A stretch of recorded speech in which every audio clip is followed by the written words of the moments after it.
and we're going to remove the seat and the fenders. We're starting to get it tore down. In the previous video, we took off the hood. Now we're going to come back here. We're going to take off the seat and the fenders. You only need a 9/16 socket and a 1/2 inch or a wrench, and you can take it right off. Now, something I didn't know until I bought this one, and this is not my first 782 diesel I've had, but if you look at the bolts, they say D on it for diesel. As you can see on a 782 diesel, the fuel tank is where the battery is on a gas model. But this is how you proceed. Here's the lights. Like I said in the previous videos, our wiring is in devastating shape, but we'll get that figured out here soon. But right here, you take off the rear bolts here. And we'll get back to taking the seat off, which the seat will only take a few seconds. I want to save these bolts, so when we reassemble, I'm going to try to do this as natural as possible.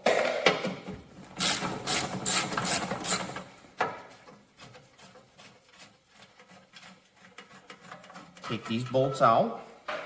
A lot of people think this is a tough job on a Cadet to remove these fenders, but it actually only takes a few minutes on these. These were the best setup Cadets there were.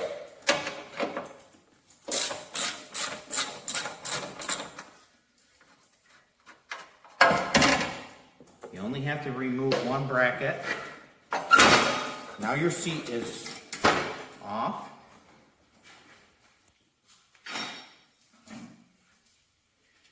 You definitely want to take off the center thing because this covers up if they use the same fenders for gas and diesel and a standard shift. Actually, I'll just put that down through there like this for now.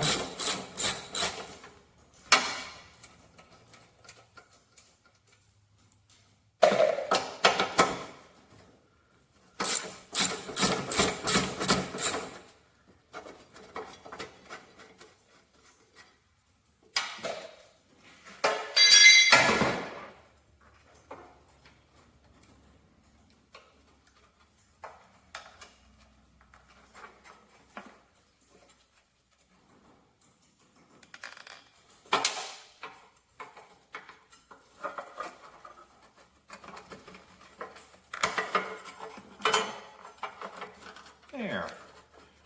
Here we have it through. And out the cover it goes. I'm going to put this grommet back on there. Slide it down there so it does not get lost. Now we're on to the floorboard. Now this can be a tough job. Now this one here is missing the rear bolt, but I believe on the other side the rear bolt's in. But if you have a hard time getting these bolts off, they're usually grade 2 bolts, especially if you have one of the early Cadets with a Phillips head on them. I make new floor mats right in home stock here, so it's no big deal on this. But if you're having a hard time getting the nut off, just tighten them up and they'll snap right in half. You want to put new bolts in it when you put the new other floorboards on anyways. But here's how you take them off.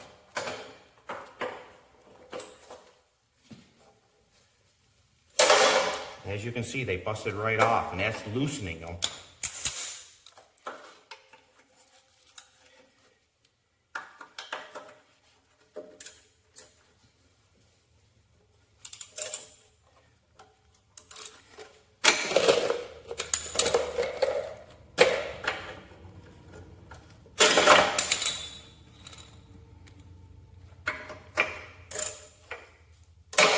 And that side, both of them broke off.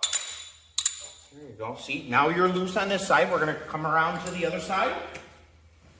Do the exact same thing. I had the suspicion that these bolts are probably going to bust. I part out Cub Cadets, so I saved every one of these bolts because they look a little different.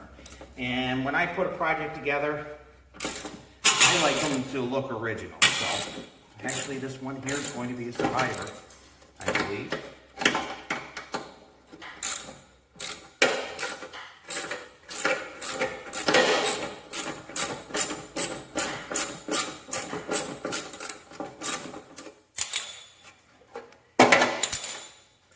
want to show you the bolt there. Well, I guess I can't get that bolt out real easily.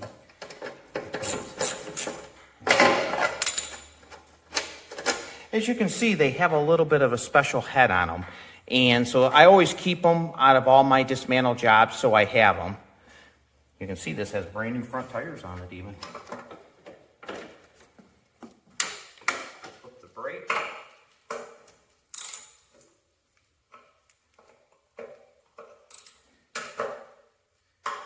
Now we're down to the last bolt.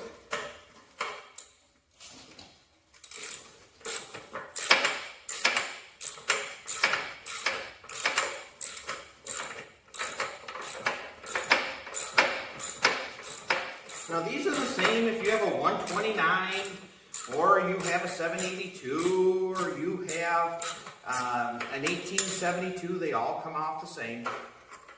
Doesn't make any difference. I will probably save them bolts there. Now we're ready to take the fenders off.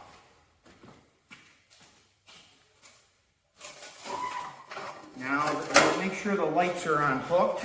Right here's the lights, and they were already unhooked.